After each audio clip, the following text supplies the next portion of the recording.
Front discs and pads on the second generation Volvo V40. So this isn't my personal car, this is a car in the family, and what's been happening is the steering wheel has been shaking and the brake pedal is pulsing from 20 miles an hour upwards. So I'm going to replace the front discs and pads. On this occasion I've decided to try out Brembo discs and pads. Now, prior to choosing them, I did wonder if they'd just decided to start putting the name on things, but Brembo discs and pads do appear to be proper Brembo and not just a license of the name, which is the impression that I got before when they started to do pads and discs for everything.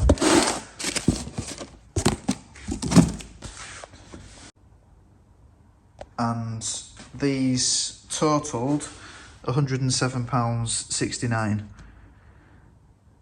just for the front discs and pads. So yeah, they're a little bit more expensive than perhaps the Delphi or the budget Drive Tech, which you can get from GSF, but this particular car I do like to keep in very good order. If, like me, you're having to struggle on the driveway or on the floor, this is your jacking point, still here.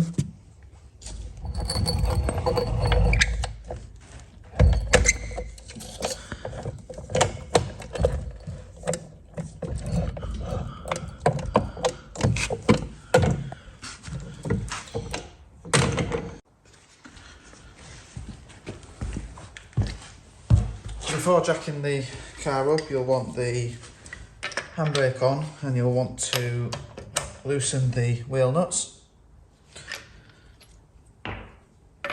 assuming you don't have a windy gun or an electric windy gun.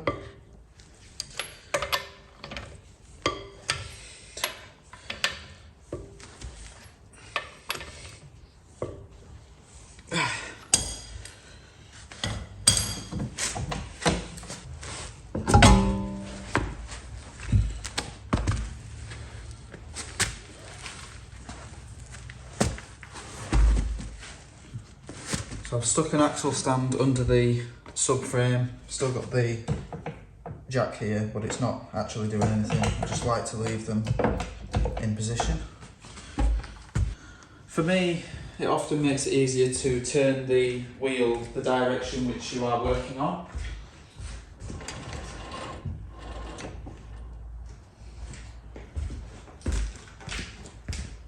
Just makes it easier to see what we're doing. Remove this retaining spring on the front.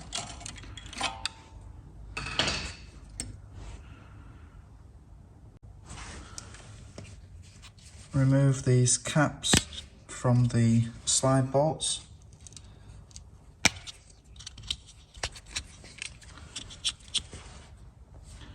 And inside here we have 7mm, but for some reason the large kit that I'm using today, so a big Halford's advanced kit, doesn't have a 7mm hex in it, so I'm using a T45 Torx, which fits.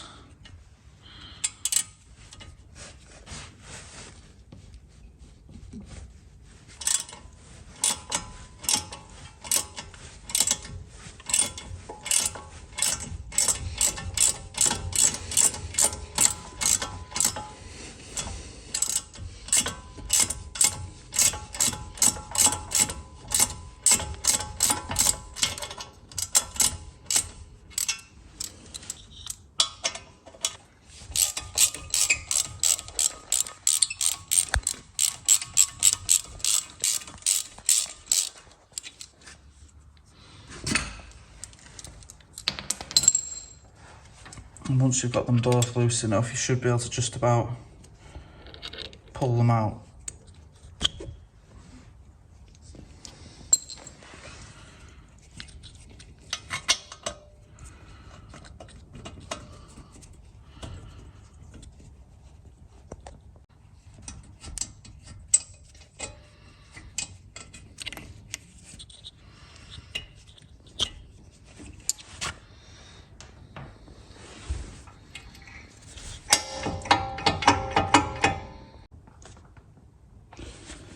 If the disc has a bit of a lip on it, sometimes the caliper won't come straight off. So you just need to, if you are changing the discs and the pads, so don't do this if you're only changing the pads, wedge something in and push the inside pad,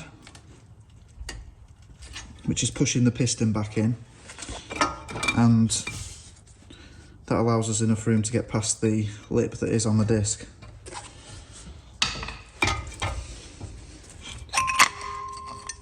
So just unclip the inner pad, place the caliper out of the way. You might want to secure it if you are concerned it might drop. And as you can see from the pad that we removed and the disc, even this edge, we've got quite a lip on the inside. So this is the cause of the rumbling in the steering wheel, which sort of feels like the ABS is kicking in. So outer pad looks alright, but the inner pad has worn off quite a lot, and this will have stayed in contact with the disc even when the brakes aren't applied, and this up and down will have caused the pulsing in the pedal and the vibration in the steering wheel. Because we're removing the disc, we'll need to remove the caliper carrier, and this is held on with two 18mm bolts, which will have thread lock on them, so they're tight all the way out, which is a bit of a pain. But before we remove the caliper carrier, we just need to remove this disc bolt here, which is a T50 Torx. And the reason we need to remove that first is we can lock the disc by sticking a screwdriver in one of the vents.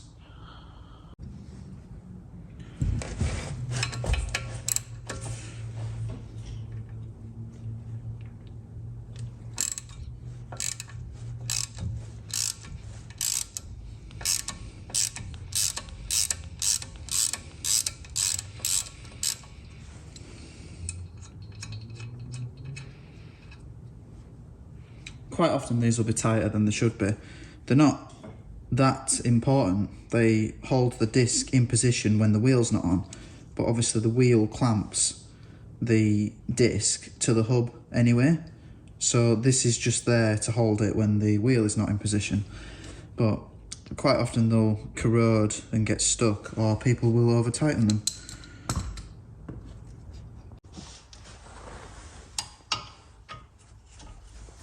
So now the caliper carrier bolts.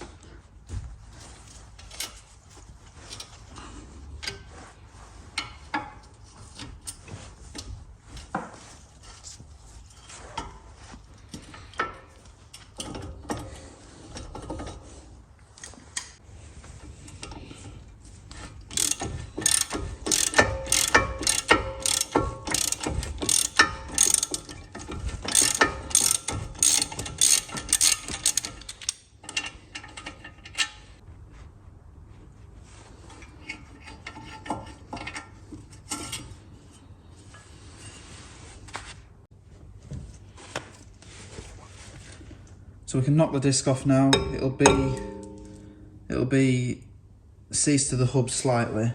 So using the gap where the caliper has been removed, we can tap it with a hammer.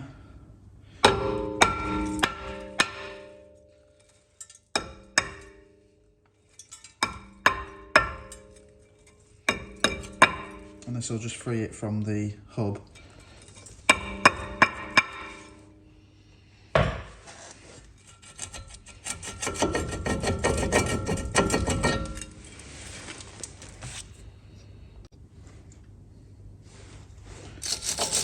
Clean up the hub, assuming it has any corrosion around it. This one's in pretty good condition. Let's give it a clean because this is where the disc will be sitting, and we need to make sure that there aren't any pieces of metal or corrosion that will lift the disc up in any direction, which will cause run out on the disc, which would present the same issues that the car was having in the first place, where the wheels are shaking and the pedal is pulsing.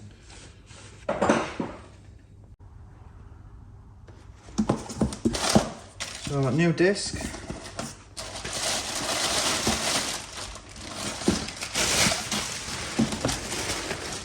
First thing you'll notice is these Brembo discs don't have the hole to secure the disc to the hub.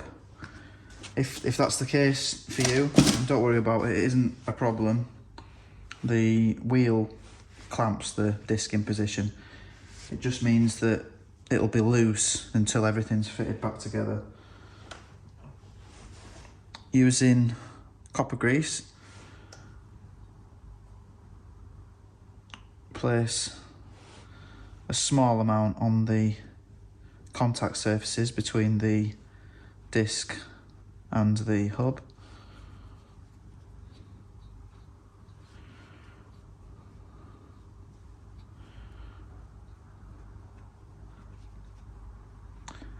And in case you can't see, the edges of the hub are raised. That's why that's the area that I've put the copper grease onto.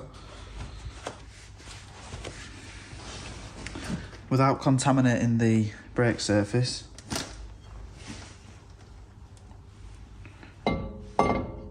fit the new disc.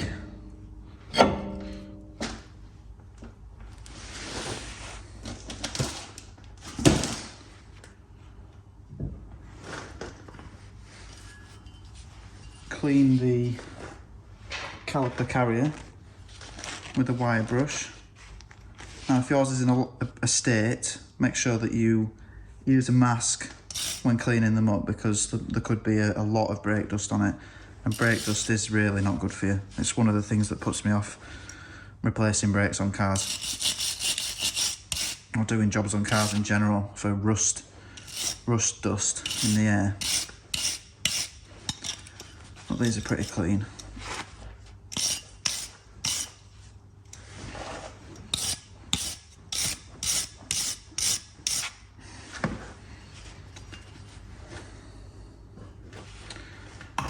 Now, it can be easier to do with the carrier off the car. A bit of copper grease on the contact surfaces where the pad will go.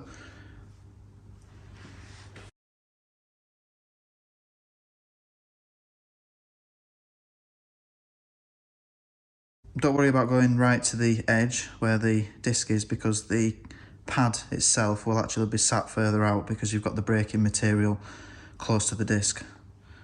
So this, I find personally, is a less messy way of applying the grease than doing it with the carrier refitted. So once you're happy with that, refit the caliper carrier.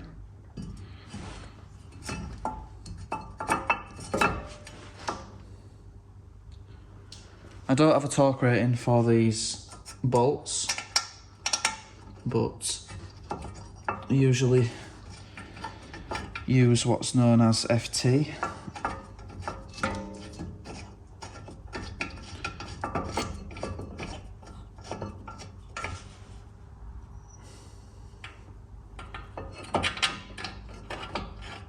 with these kind of bolts, there's not really any way you're going to over tighten them, and there is sufficient thread lock left on them for there'll be no way they're coming out with using tightening them with a breaker bar.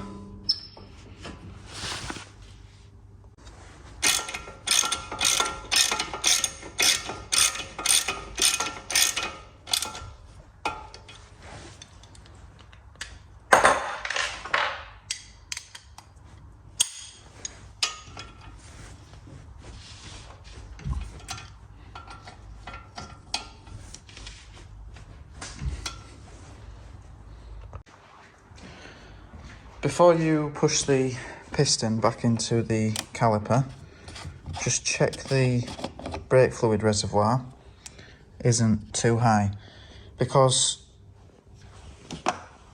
the pads wear and people top up the brake fluid between brake changes and then it can overflow. But it seems that we're still below the maximum, and bear in mind this car's actually jacked up, so we are below the maximum.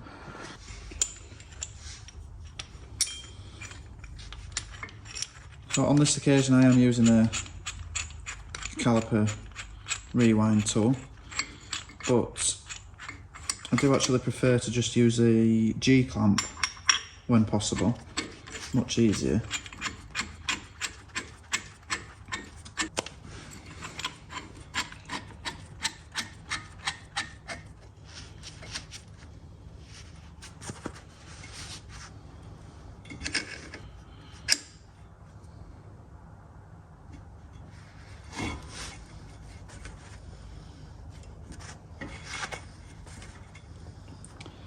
If the piston is a very long way out, then while doing this, do check the brake fluid reservoir isn't overflowing.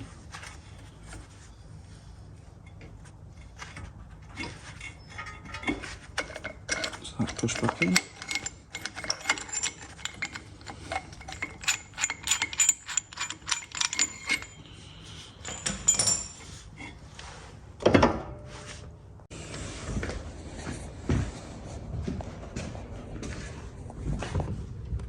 So as you can see, brake fluid slightly higher than it was before, but still below the maximum when the car is on a flat surface.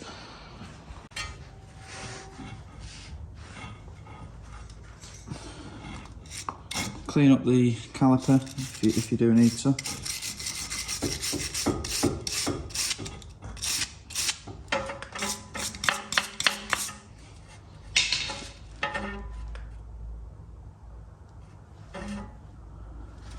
On this surface here, where the outer pad will be in contact, smear on some copper grease, and you can do the same on the piston, or if you find it easier you may want to do it on the pad for the inner pad.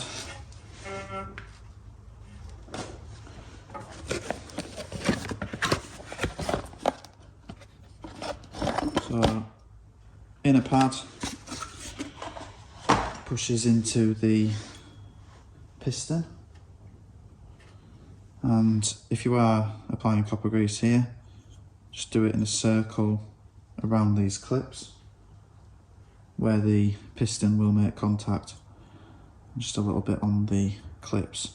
I have known these clips make noises on occasion in the braking system, which is why they're quite powerful clips. So what you'll want to do to get these back in, sometimes they're a lot harder to do, so you'll want to push one clip sideways like that to get the other side in.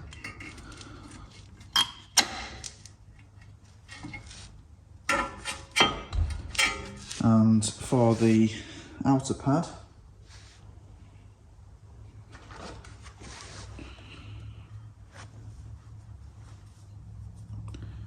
rather than putting copper grease on this surface here, I've already put it on the carrier where it makes contact. So just slot the pad into position. Caliper, make sure when refitting the caliper that this hose hasn't got twisted. It's easily done. Done it on my V70 a couple of times. And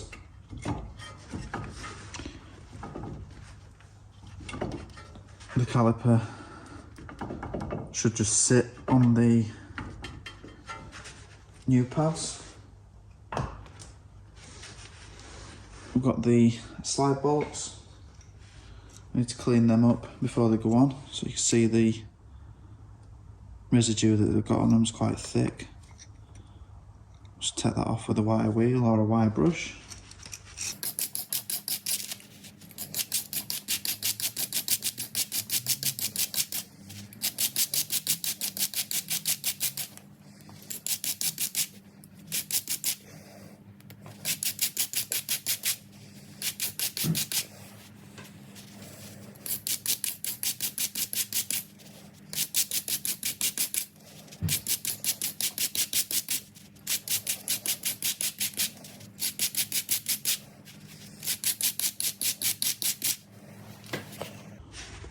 Once you've got them clean, a little bit of copper grease, or you can use normal grease on these if you wish, and refit them.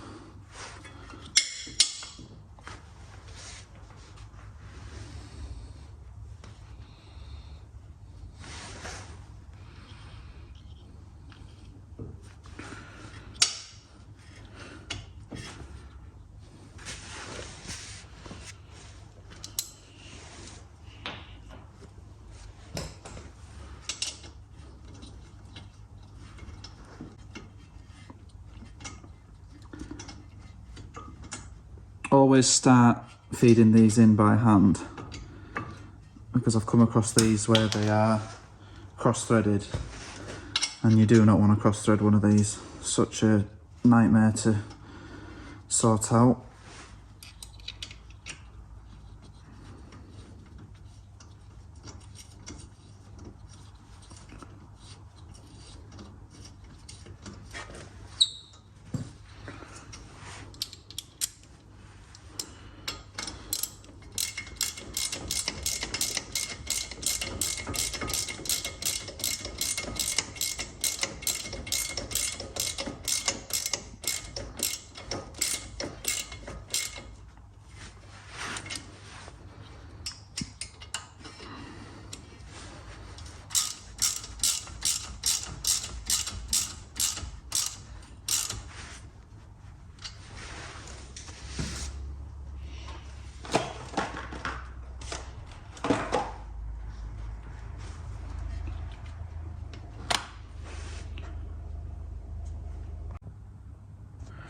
The moment that you've got this far, got the caliper refit,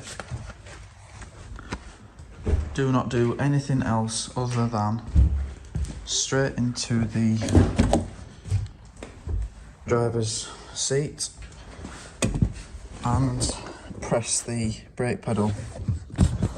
So as you can see, it did nothing.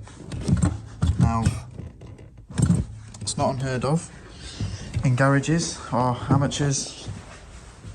Everyone's the same. They'll finish the brake job. They might have even done all 4 brakes and they've not pressed the pedal. So the pads are nowhere near the discs. They drive out of the workshop, or they move the car in the workshop and bang, straight into something. So never ever make that mistake. If the level's alright in the fluid reservoir, then refit the cap. So that's another easy one to do. Leave that off and forget about it. Finally, the retaining spring. So this is, I think these are known as rattle springs, and you don't necessarily need to put this copper grease on here, but I see lots of people do it. I don't know whether it's the right thing to do. Sometimes I'll do it. And refit the clip. Now these can be an absolute nightmare to do.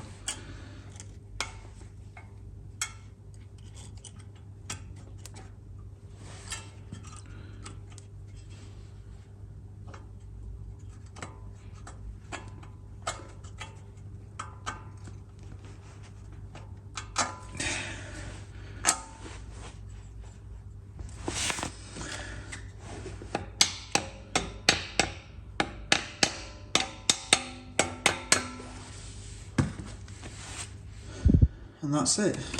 That's the job done. Now, I will note about these Brembo discs is they do look to be finished a hell of a lot better than the cheaper options. And they're not full of burrs and sharp edges. So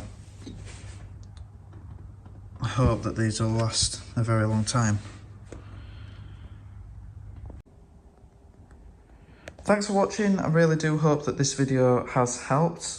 For more videos on this car and many others, please do check out my channel. I do have quite a few how-to videos on the Volvo V40, but I also have quite a few projects on the go, and all support is very much appreciated. If you have any feedback, please do leave it in the comment section, and thanks again for watching.